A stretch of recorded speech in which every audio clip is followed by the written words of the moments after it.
Assalamualaikum warahmatullahi wabarakatuh. Perkenalkan, nama saya Ilman Nafian, calon guru penggerak angkatan 8 Kabupaten Batang, Provinsi Jawa Tengah. Pada video kali ini saya akan menyampaikan koneksi antar materi pada modul 3.3, yaitu terkait pengelolaan program yang berdampak positif pada murid. Pada video koneksi antar materi kali ini memiliki tujuan pembelajaran khusus, yaitu calon guru penggerak dapat melakukan koneksi antar materi yang telah dipelajari pada modul-modul sebelumnya untuk membuat sintesa pemahaman tentang program sekolah yang berdampak pada murid. Pada pertanyaan pertama, bagaimana perasaan Anda setelah mempelajari modul ini? Sesudah mempelajari materi pengelolaan program yang berdampak positif pada murid, saya semakin tahu dan sadar bahwa tugas guru adalah membimbing dan menuntun agar murid mampu memimpin proses pembelajarannya sendiri, sehingga kegiatan pembelajaran dapat berjalan dengan baik. Semakin percaya diri untuk melakukan kegiatan pembelajaran yang berpusat pada murid untuk menguatkan kepemimpinan murid atau student agency, terutama mengaitkan penguatan profil pelajar Pancasila, di mana murid mampu mengarahkan pembelajaran mereka sendiri, buat pilihan-pilihan, menyuarakan opini, mengajukan pertanyaan dan mengungkapkan rasa ingin tahu, berpartisipasi dan berkontribusi pada komunitas belajar, mengkomunikasikan pemahaman mereka kepada orang lain, dan melakukan tindakan nyata sebagai hasil proses belajarnya. Pertanyaan kedua, apa intisari yang Anda dapatkan dari modul ini? Kepemimpinan murid atau student agency. Konsep kepemimpinan murid sebenarnya berakar pada prinsip bahwa murid memiliki kemampuan dan keinginan untuk secara positif mempengaruhi kehidupan mereka sendiri dan dunia di sekitar mereka. Kepemimpinan murid dapat dilihat sebagai kapasitas untuk menetapkan tujuan, melakukan refleksi, dan bertindak secara tanggung jawab untuk menghasilkan perubahan. Kepemimpinan murid adalah tentang murid yang bertindak secara aktif dan membuat keputusan serta pilihan yang bertanggung jawab, daripada hanya sekedar menerima apa yang ditentukan oleh orang lain. Kemudian, kepemimpinan murid merupakan kemampuan murid untuk mengarahkan pembelajaran mereka sendiri, membuat pilihan-pilihan, menyuarakan opini, mengajukan pertanyaan dan mengungkapkan rasa ingin tahu, berpartisipasi dan berkontribusi pada komunitas belajar, mengkomunikasikan pemahaman mereka kepada orang lain, dan melakukan tindakan nyata sebagai hasil proses belajarnya. Kemudian, kegiatan murid pada saat menjadi pemimpin dalam proses pembelajaran, sebenarnya pada proses tersebut mereka memiliki voice atau suara, pilihan atau choice, dan kepemilikan atau ownership. Menumbuh kembangkan kepemimpinan murid. Yang pertama adalah voice, yaitu merupakan gagasan, pandangan, keinginan, kebutuhan yang diekspresikan melalui partisipasi aktif mereka di kelas, sekolah, dan sistem pendidikan mereka yang berkontribusi pada proses pengambilan keputusan dan secara kolektif mempengaruhi hasilnya. Yang kedua adalah choice, merupakan kesempatan yang diberikan kepada murid untuk memilih cara dan proses mereka belajar, serta bagaimana mereka akan menunjukkan pemahaman mereka. Yang ketiga, ownership, yaitu merupakan pada saat murid terhubung secara fisik, kognitif, atau sosial emosional dengan apa yang sedang dipelajari, terlibat aktif dan menunjukkan minat dalam proses belajarnya, sehingga mereka merasa memiliki proses belajarnya sendiri.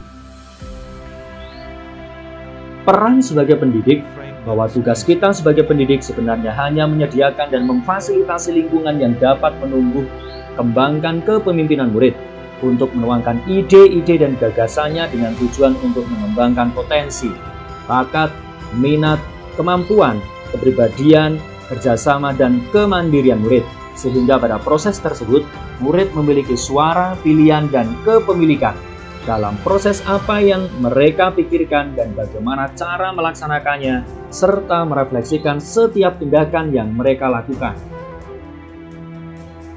Karakteristik lingkungan yang menumbuh kembangkan kepemimpinan murid. Lingkungan yang menumbuh kembangkan kepemimpinan murid memiliki beberapa karakteristik, yaitu: pertama, menyediakan kesempatan untuk murid menggunakan pola pikir positif dan merasakan emosi yang positif. Kedua, keterampilan berinteraksi sosial secara positif. Yang ketiga, keterampilan dalam proses pencapaian tujuan akademik maupun non-akademik. Yang keempat, menerima dan memahami kekuatan diri, sesama, serta masyarakat dan lingkungan di sekitarnya. Yang kelima, membuka wawasan menentukan dan menindaklanjuti tujuan, harapan atau mimpi yang manfaat dan kebaikannya melampaui pemenuhan kepentingan individu, kelompok maupun golongan. Yang keenam, menempatkan murid sedemikian rupa sehingga terlibat aktif dalam proses pembelajarannya sendiri. Dan yang ketujuh, menumbuhkan daya lenting dan sikap tangguh murid untuk terus bangkit di tengah kesempitan maupun kesulitan. Pada pertanyaan yang ketiga, calon guru penggerak dapat melakukan koneksi antar materi yang telah dipelajari dari modul-modul sebelumnya untuk membuat sintesa pemahaman tentang program sekolah yang berdampak pada murid. Keterlibatan atau keterkaitan antar modul. Pada modul 1.1, Filosofi Ki Hajar Dewantara, guru mempunyai peran strategis untuk menuntun segala kodrat yang ada pada diri anak-anak atau murid, sehingga mereka dapat bahagia dan selamat sebagai individu masyarakat. Adapun dalam mengelola program sekolah yang berdampak pada murid, hendaknya melibatkan murid dan memperhatikan pengembangan potensi atau kodrat yang dimiliki oleh murid. Dalam modul ini juga dibahas bahwa murid adalah pribadi yang unik dan utuh, sehingga guru sebaiknya dapat menuntun murid sesuai dengan kodratnya masing-masing. Pada modul 1.2, yaitu terkait dengan nilai dan peran guru penggerak, di mana nilai-nilai dari seorang guru penggerak yaitu mandiri, reflektif, kolaboratif, inovatif, dan berpihak pada murid. Nilai dan peran dari guru penggerak tidak lepas dari cita-cita mulia untuk mewujudkan profil pelajar Pancasila dan merdeka belajar. Dalam menjalankan perannya, seorang guru tidak hanya cukup sebagai pemimpin pembelajaran di kelas, namun juga memiliki tanggung jawab sebagai pemimpin dalam pengelolaan program sekolah yang berpihak pada murid. Keterkaitan antara modul pada 1.3, yaitu terkait visi guru penggerak, bahwa guru harus memiliki visi yang mengarah kepada perubahan, baik perubahan di kelas atau perubahan di sekolah. Untuk mencapai perubahan tersebut, guru perlu mengenal pendekatan manajemen perubahan. Manajemen pendekatan perubahan disebut dengan inquiry apresiatif. Dalam merencanakan dan mengelola program yang berdampak pada murid, dilakukan dengan menggunakan pendekatan inquiry apresiatif dengan model Bagja. Dengan terlebih dahulu memetakan aset atau sumber daya sekolah dan mengembangkan aset atau potensi yang bisa dikembangkan untuk merencanakan program sekolah yang berdampak pada murid. Keterkaitan dengan modul 1.4 terkait dengan budaya positif, yaitu lingkungan yang mendukung perkembangan potensi, minat, dan profil belajar murid, terutama kekuatan kodrat pada murid. Ibarat petani, guru hendaknya dapat mengoptimalkan sumber daya lingkungan yang positif, mengembangkan budaya positif agar murid dapat tumbuh sesuai dengan kodrat alam dan kodrat sang murid, serta mendukung program yang berdampak pada murid. Keterkaitan pada modul 2.1, yaitu pembelajaran untuk memenuhi kebutuhan belajar murid, guru dapat menggunakan pembelajaran berdiferensiasi untuk memberikan layanan pembelajaran yang berpihak pada murid. Pembelajaran berdiferensiasi ini merupakan solusi atas keragaman karakteristik dan kecerdasan murid. Sebelum merencanakan pembelajaran berdiferensiasi, seorang guru hendaknya melakukan pemetaan terhadap kebutuhan belajar, minat, dan profil belajar murid. Hal ini dilakukan untuk mengetahui aset atau kekuatan yang dimiliki oleh murid itu sendiri. Keterkaitan pada modul 2.2, yaitu pembelajaran emosional dan sosial. Guru dilatih dan diasah untuk mampu mengembangkan kompetensi sosial pada diri murid, baik ini kesadaran diri atau mindfulness, menjadi strategi pengembangan 5 kompetensi sosial emosional yang didasarkan pada program yang berpihak pada murid, serta untuk mewujudkan merdeka belajar dan budaya positif di sekolah. Keterkaitan modul 2.3, yaitu coaching untuk supervisi akademik, di mana coaching sebagai teknik atau strategi seorang pemimpin pembelajaran untuk menuntun anak dan menggali potensi yang dimiliki olehnya. Coaching juga memberikan keleluasaan kepada murid untuk berkembang dan menggali potensi atau proses berpikirnya.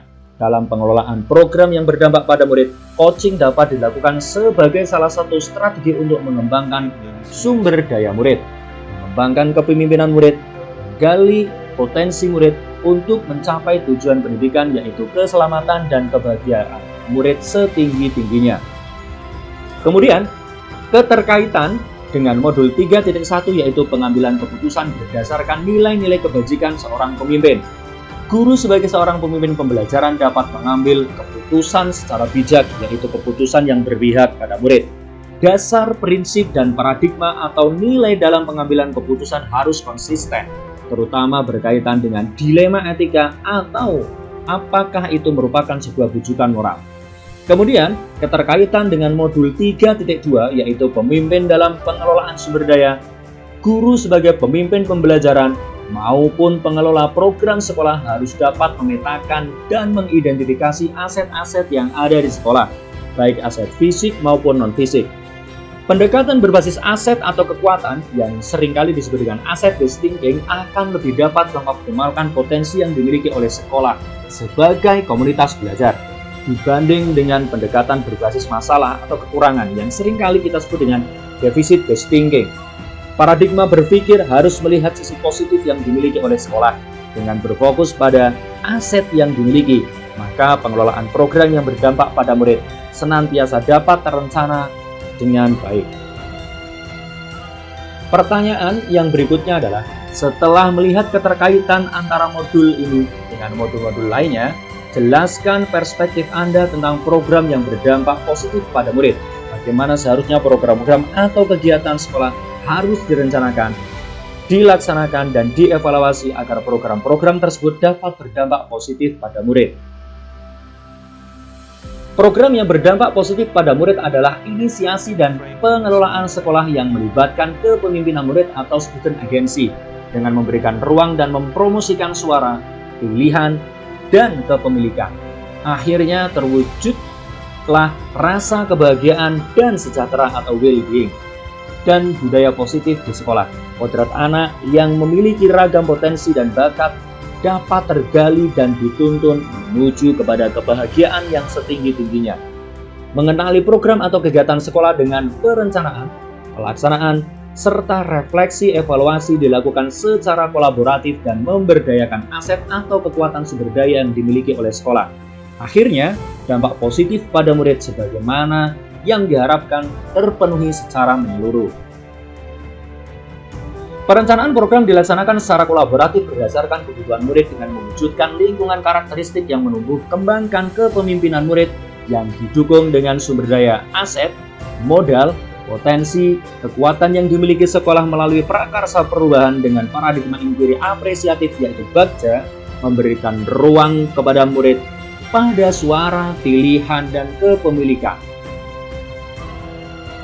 Kemudian pelaksanaan program atau kegiatan ini memberdayakan murid untuk menjadi pemimpin dalam proses belajarnya sendiri.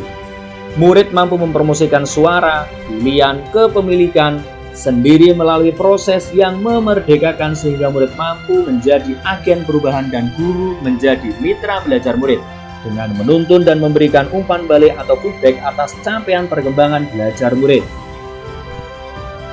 Kemudian, evaluasi terhadap program atau kegiatan ini, maka guru dan murid berkolaborasi melakukan penilaian, refleksi, evaluasi secara menyeluruh, sistematis, berkala, dan berkelanjutan untuk mengukur seberapa efektif dampak positif yang diharapkan itu muncul.